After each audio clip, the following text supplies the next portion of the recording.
அமைதி புரட்சி அப்படின்னு சொல்றாங்க. அமைதி புரட்சினா என்னன்னு நிறைய பேர் சொல்லாதவர்கள் போராடி அது அந்த அர்த்தத்தை புரிய முடியும். அமைதி புரட்சிக்கு ஒரு அடையாளமாக இருந்து உண்மையிலேயே தமிழகத்தில் அமைதியாக இருந்து 33 ஆண்டுகளாக ஸ்ரீ சிவகுமார் அறக்கட்டளை கல்வி அறக்கட்டளையை ஏற்படுத்தி இந்த நலிந்த பிரிவு மக்களுக்கெல்லாம் இந்த மாதிரி உதவி செய்து கொண்டு அதை தன்னுடைய பிள்ளைகளும் அதை பின்பற்ற வேண்டும் என்ற உயரிய நோக்கத்தில் ஒரு நிகழ்ச்சியை ஒரு நிகழ்ச்சினாக்கா அது விளம்பரம் செய்வது பெரியதாக இருக்கும், விளம்பரம் பெரியதாக இருக்கும். அப்படி எதுவும் இல்லாமல் உண்மையிலே ஒரு அமைதி புரட்சியை நடத்தி கொண்டிருக்கக்கூடிய பெரியவர் சிவகுமார் அவர்களே. அது மாதிரி அகரம் கல்வி அறக்கட்டளை வைத்து கார்த்தியவர்கள் உங்கள் அனைவருக்கும் மற்றும் அகரம் இந்த பரிசு வாங்குவதற்காக வந்து பரிசு பெற்றுள்ள அனைத்து அத்தனை மாணவர்களுக்கும் பெற்றோர்களுக்கும் குறிப்பாக அகரம் கல்வி அறக்கட்டளையில் அது பெரிய சொத்து எது என்று பார்த்தால் அகரம் கல்வி அறக்கட்டளைக்கு அதனுடைய தன்னார்வ தொண்டர்கள் தான்.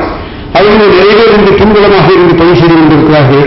அவர்களுக்கும் அதற்கு உறுதுணையாக இருந்து செய்யக்கூடிய ஞானிகள் ஜெயஸ்ரீ அவர்களுக்கும் வணக்கத்தை தெரிவித்துக் கொள்கிறேன். முதல்ல அகரம் எப்படி என்னென்ன பணிகளை செய்து கொண்டிருக்கிறார், நிறைய பேர் கல்வி பணிகள் செய்து கொண்டிருக்கிறார்கள். மாநிலத்தின் அகரம் கல்வி பணி செய்வது என்பது ஒரு சமூக நீதி அடிப்படையில் ஒடுக்கப்பட்ட மக்கள் அது ரொம்ப யாரும் கவனிக்கப்படாதவர்கள் இவர்களுக்கு முன்னுரிமை கொடுத்து அவர்களுக்கு கல்வி கொண்டு போக வேண்டும் என்ற உயரிய நோக்கத்தில் இந்த அகரம் கல்வி அறக்கட்டளை ஏற்படுத்தப்பட்டு செய்து கொண்டிருக்கிறார்கள். குறிப்பாக விதைகள் என்ற ஒரு திட்டத்தை ஆரம்பித்து அதில் மாணவர்களை தேர்ந்தெடுக்கிறோம். அந்த இதில் எனக்கு ஒரு வாய்ப்பு கொடுத்திருக்கிறார்கள். அந்த தேர்வு குழுவில் எனக்கு ஒரு வாய்ப்பு கொடுத்தமைக்கு நான் நன்றி தெரிவிக்க கடமைப்பட்டுள்ளேன். அதே மாதிரி அகரம் கல்வி அறக்கட்டளை உதவியின் மூலம் நாங்கள் இலவச கல்வி அரசாங்கம் உதவி செய்யும். அதே மாதிரி மதிய உணவு திட்டம் அரசாங்கம் கொடுக்கிறது. தமிழ்நாட்டில் 22 லட்சம் மாணவர்களுக்கு அரசாங்கம் மதிய உணவு திட்டத்தை அமல்படுத்திக் கொண்டிருக்கிறது. ஆனால் நாங்கள் ராஜ்யம் கோரியில் விண்ணப்பிச்சவர்கள் கிடைக்க இருந்தால் பொதுமக்கள் ஆதரவோடு நாங்கள் தினமும் 250 பேருக்கு சாப்பாடு கொடுக்கிறோம். அதுக்கு அகரம் கல்வி அறக்கட்டளை ஒரு முக்கியமான காரணம். அதே மாதிரி இன்னைக்கு ஒரு கட்டணம் கிட்டத்தட்ட 40 லட்சம் ரூபாய்க்கு மேல பொதுமக்கள் நன்மைகள் இருந்திருக்கிறது. அதாவது யாரும் இன்னைக்கும் உதவி செய்வதற்கு நிறைய பேர் இருக்கிறார்கள். ஆனால் அந்த உதவி எப்ப செய்வார்கள் அவருக்கு நம்பிக்கை வரும். அந்த நம்பிக்கையை தாய்க்கும் தொடக்கப்படி என்று பெற்றிருக்கிறது. அதனால தொடர்ந்து நாங்கள் இதுவரைக்க போன ஆண்டு வரைக்கும் மொத்த கணக்கு இதுவரைக்க கட்டட நீக்காக 5 லட்சமும் ஆசிரியருக்கு மாதம் சம்பளம் கொடுப்பதற்காக எங்களுக்கு 1.8 ஆக நாங்கள் மொத்தம் இதுவரைக்க 6.2 லட்சம் இதுவரைக்கும் அவங்க உதவி செஞ்சிருக்காங்க. இப்போ 1.5 லட்சம் கொடுத்திருக்கிறார்கள். நாங்கள் புதிதாக கட்டணம் கட்டிக் கொண்டிருக்கிறோம். 75 சென்ட் இடம் இந்த மாதிரி அவங்களுடைய உதவினால நாங்கள் அந்த நகரத்தில் ஒரு பள்ளிக்காக 50 சென்ட் இருந்தா போதும். எங்க பள்ளிக்கு 75 சென்ட் இடம் இருக்கிறது. எல்லாமே பொதுமக்களுடைய ஒத்துழைப்போடு அந்த நன்கொடை உதவியோடு அப்படி செய்து கொண்டிருக்கிறோம். அந்த பணியை நாங்கள் தொடர்ந்து செய்வதற்கு அகரம் கல்வி அறக்கட்டளை எங்களுக்கு இப்படி தொடர்ந்து வாழை அமைப்புக்கு உதவுவது போல எங்களுக்கும் தொடர்ந்தும் உதவி வருகிறார்கள். அவர்களுக்கு எங்கள் அகரம் கல்வி அறக்கட்டளை இந்த காய்ச்சல் தொடக்கப்பள்ளி அந்த அறக்கட்டளை சார்பிலும் அந்த திண்டிவனம் பகுதி மக்கள் சார்பிலும் இந்த பள்ளி மாணவர்கள் ஆசிரியர்கள் சார்பிலும் நன்றி தெரிவித்து விடைபெறுகிறேன்.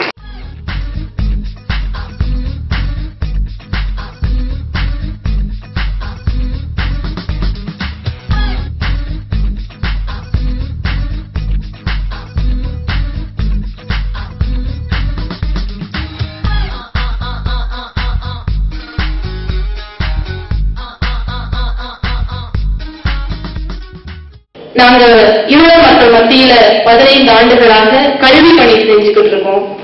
இவங்க பெரிய பணக்காரங்களா இல்ல. இவங்க வீடை பாத்தீங்கன்னா ஒரு சில பேருக்கு வீடே இருக்காது.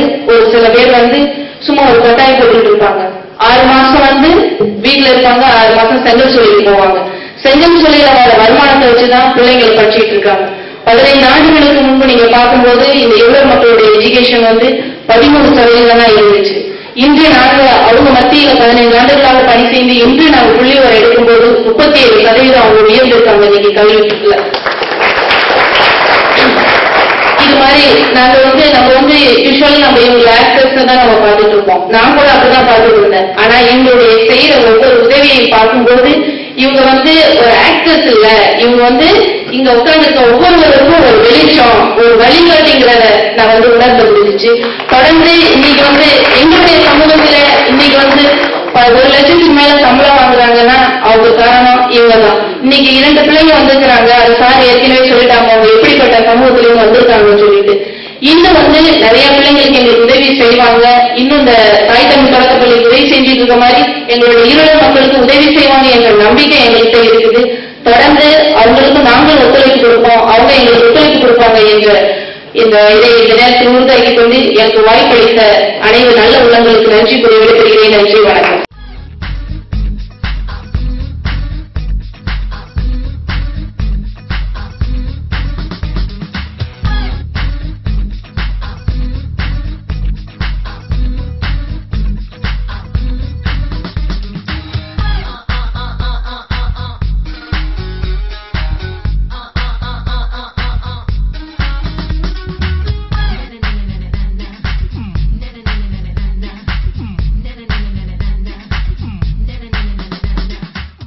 நான் கும்மிடிப்பூண்டி இளங்காவது மாவட்டம் வந்திருக்கேன். கொஞ்சம் வருஷத்துக்கு முன்னாடி எங்கள் அப்பாவும் நானும் அக்காவும் யுத்தத்தால் எங்களோட உடைமைகளை நாங்கள் வந்து உறவுகளை பிரிஞ்சு வந்தோம். அம்மாவும் தம்பியும் இன்னும் அங்கே தான் இருக்காங்க. எவ்வளவோ கஷ்டத்துக்கு மத்தியில் இன்னைக்கு இந்த கேம்பில் கஷ்டப்பட்டு படித்து என்ன மாதிரி நிறைய பசங்க படிக்கிறாங்க கஷ்டப்பட்டு. அங்கே பொதுவாகவே அடிப்படை வசதிகள் எதுவுமே இருக்காது கேம்பை பொறுத்த வரைக்கும். ஆனால் எங்களுடைய ஒரே இலக்கு வந்து கல்வி மட்டும்தான். நிறைய பேர் ஹெல்ப் பண்ணுவாங்க நிறைய பேரோட கல்விக்கு. இங்கே வந்தவங்க நிறைய பேர் சொன்னாங்க அப்படியே டாக்டர் ஆகிடணும், இன்ஜினியர் ஆகணும். என்னுடைய இலக்கில் நான் உண்மையாகவே ஜெயிச்சிட்டேன். காரணம் எனக்கு ஒரு அக்கா இருக்காங்க. இது சொல்றது கொஞ்சம் நகைச்சுவையாக தான் இருக்கும். எங்கள் அக்கா கூட ஒரே ஒரு மார்க்காக நான் அதிகம் எடுத்துறவங்க தான் என்னோட லட்சியம். ஆனால் நான் இப்போ +2ல் எங்கள் அக்கா மார்க் 1049, என் மார்க் 1136. நான் என்னை பொறுத்த வரைக்கும் நான் ஜெயிச்சிட்டேன். இப்போதைக்கு நிறைய பசங்க நைட்டில் படிக்கணும்னு சொல்லுவாங்க. எங்கள் அப்பா இன்ன வரைக்கும் பக்கத்துல இருந்து படிக்க வைப்பாரு அப்படின்ட்டு. நான் உண்மையாக 9 மணிக்கெல்லாம் தூங்கிடுவேன். காலையில் என்னைக்குமே நான் அலாம் வச்சதில்லை. காரணம் எங்கள் அப்பா பக்கத்தில் தூங்கிட்டு இருப்பாரு. நான் 4 மணிக்கு எந்திரிக்கான்னு சொன்னா 2 மணிக்கு அவர் எந்திரிச்சிருவாரு. 4 மணிக்கு என்ன எந்திரிக்க என்னை விட என் புக்கு +2 புக்கு அதிகமாக பிடிச்சது என்னுடைய அப்பா தான். ஒருவேளை அவர் எக்ஸாம் நிச்சயமா 1350 மார்க் எடுத்துப்பாரு. எனக்கு எல்லா பேரண்ட்ஸுமே ஒரு ஸ்டூடெண்ட்ஸுக்கு வந்து வாக்கிங் ஸ்டிக் ஆகிற மாதிரியாவது இருக்குன்னு சொல்லுவாங்க. உங்களுக்கு பாதைக்கு நம்ம போறோம்னா பசங்க போறோம்னா பேரண்ட்ஸ் முன்னாடி இருக்கணும், அவங்க கற்கள் எல்லாமே தட்டிட்டு போகணுன்ட்டு. ஆனால் எங்கள் அப்பா சொல்ல தப்பான்னு வச்சுக்கோங்க, என்னுடைய செருப்பு மாதிரி தான் இருக்காரு. எனக்கு குத்த வேண்டிய முள் எல்லாத்தையுமே அவர் தாங்கிட்டு இருந்துச்சுவாரு. சரி, இன்னைக்கு நான் நிற்கலா எங்கள் அப்பா வந்து காரணம். அவர் அதிகமாக சொல்றது கடவுள் நீ வேண்டிக்கோங்க. கடவுள்கிட்ட எனக்காக நான் வேணதை விட எங்க அப்பா தான் எனக்காக வேண்டிட்டு இருக்காரு. இப்ப நான் எம்சிசி காலேஜ்ல ஹாஸ்டல்ல தங்கி வந்து பிகாம் படிச்சுட்டு இருக்கேன். அந்த ஹாஸ்டல் ஃபீஸ் கட்டுறது கூட எங்க அப்பா வசதி இல்லை. காரணம் 6500 ரூபாய் தான் அவருடைய சம்பளம். அதுக்குள்ள எங்க அக்காவையும் படிக்க வச்சு என்னையும் படிக்க முடியாது. எங்க அக்கா இப்போ படிச்சு முடிச்சுட்டாங்க, முடிச்சுட்டாங்க. இப்போ இன்னும் டிகிரி சர்டிஃபிகேட் வரல. இப்போ நான் சேர்ந்துருவேன். அது கூட அட்மிஷன் ஃபீஸ் வந்து கட்டுறதுக்கு எங்க அப்பாவோட அகவாசி ஃபீஸ் தான் கட்ட முடியும். மீதி காசு கட்ட முடியாது. 1 மாசத்துக்கான அவகாசம் கிட்டணும். அந்த டைம்ல இந்த பரிசு தந்ததுக்கு அகரத்துக்கு இப்படி நன்றி தெரிவிச்சுக்கிறேன். இன்னைக்கு கேம்ப்னாலும் சரி, வெளியே இருக்க யாராலும் சரி, படிக்க முடிஞ்சு கூட பண கஷ்டத்தால படிக்க முடியாத மாணவர்கள் எவ்வளவு பேர் இருக்காங்க. அவங்களுக்கு நான் போன இடத்துல போய் சொல்ல முடியல. காலேஜஸ்ல சீட்டு கேட்க போனா நிறைய இடத்துல பணமும் சிபாரிசுமா ஜெயிச்சிருக்கு, மார்க் ஜெயிச்சதில்லை. ஒருத்தருக்கு சொல்லணும்னா எம்சிசி காலேஜ்ல பிரின்ஸ் அண்ணாத்து பேசுறாங்க, பல பேர் இந்த காலேஜ் உங்களுக்கு சீட்டு கிடைக்காதுப்பா அப்படின்னு சொன்ன கூட காரணம் சிபாரிசு நிறைய பேர் இருக்காங்க அப்படின்னு.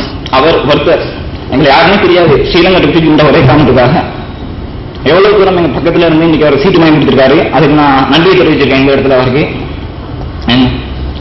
எல்லா பசங்களையும் ஒரே ஒரு ஆசை தான், நல்லா என்னைக்காவது என் வாழ்க்கையில ஒரு நல்ல இடத்துக்கு வந்துடும்ன்றது. பண கஷ்டத்தால் நிறைய பேர் படிக்காம இருக்காங்க. ஆனா அதெல்லாம் வந்து நான் நிறைய ஃபவுண்டேஷன் பார்த்து அவ்வளவு பார்த்ததில்லை. ஃபர்ஸ்ட் அப்ளிகேஷன் போட்டுப்பா நான் நினைச்சேன் ஒரு வேலை அதான் அங்கே இருந்துட்டு அப்ளிகேஷன் பார்த்துட்டு மார்க் பார்த்துட்டு கேஸ்ட் பார்த்துட்டு இவங்க ஒரு பணக்காரங்க இல்லையா அப்ளிகேஷன் கொடுத்தாங்க. எங்க வீட்டுக்கு ஒருத்தர் வந்துருந்தாரு தெரியும். நான் ஃபர்ஸ்ட் நம்பர்ல உண்மையாவே வீட்டுக்கு வந்து ஒரு நியூஸ்னா எனக்கு அண்ணன் இல்லை, ஆனா இப்போ ஒரு அண்ணன் இருக்காரு வந்தவர். எனக்கு வீட்டுக்கு வந்தவர் அந்த அண்ணன் அகரம் சார்பா ஒருத்தர் வந்திருந்தாரு. அவர் சொன்னது ஒரு விஷயம் தான், லைஃப்ல நல்லவங்க கெட்டவங்க நிறைய பேர் வருவாங்க. அதுக்காக நீ நல்லவங்க கூட மட்டும் தான் பழகணும், கெட்டவங்க கூட பழகக்கூடாது இல்லை. எல்லாருக்கூடையும் பழங்க. எல்லாருக்கும் நிச்சயமா ஒரு பிளஸ் இருக்கும். அந்த பிளஸ் உங்க பிளஸ் தான் மாத்திக்கோங்க. அதான் நம்மளோட வாழ்க்கையில நம்ம கத்துக்க வேண்டிய ஒரு விஷயம். அதை எல்லாமே இது பண்ணுங்க. நீங்க பணமானவர் படிக்க முடியாத நிலையில இருந்து இங்க எடுத்து வந்திருக்கீங்க. பணம் இல்லாதால குடும்ப கஷ்டத்தால படிக்க முடியாம எவ்வளவு பேர் இருக்காங்க. இலங்கையில படிக்கிற மாணவர்களுக்கு வந்து அங்க படிக்கக்கூடிய திறமை இருந்தாலும் சரி, பண கஷ்டத்தால இப்படி ஃபவுண்டேஷன்ஸ் எதுவும் இல்லாதால அவங்களால படிக்க முடியாது. மேற்கொண்டு போகணும் +2 வரைக்கும் அவங்களால படிக்க முடியும். காலேஜ் சீட் கிடைக்கும். நிச்சயமா நான் சொல்லுவேன், நான் 10th அங்க எழுதிட்டு இலங்கையில ஒரு மளிகை கடையில் வேலை செஞ்சுட்டேன். இங்க வந்து குடும்ப நிலை காரணமா நான் மளிகை எல்லாம் வேலை செஞ்சேன். எங்க அப்பா தான் என்னோட ஸ்கூல்ல சேர்த்தாரு. இன்னைக்கு நான் எனக்கு முடிச்சேன்னா எங்க அப்பா தாங்க. என்ன நிச்சயமா சரி, இந்த அகரம் கொடுத்த வாய்ப்பை நாங்கள் எல்லாருமே ரொம்ப நல்லா பயன்படுத்திட்டோம். ரொம்ப நன்றி. ஒரு நாளைக்கு சொசைட்டியில நாங்களும் ஒரு பெரிய ஆளா வரும்போது என்ன மாதிரி நிச்சயமா படிக்கக்கூடிய திறமை இருந்தும் பணம் கழிச்சதால படிக்க முடியாத மாணவர்களுக்கு நிச்சயமா உதவி பண்ணுவோம். ரொம்ப நன்றி.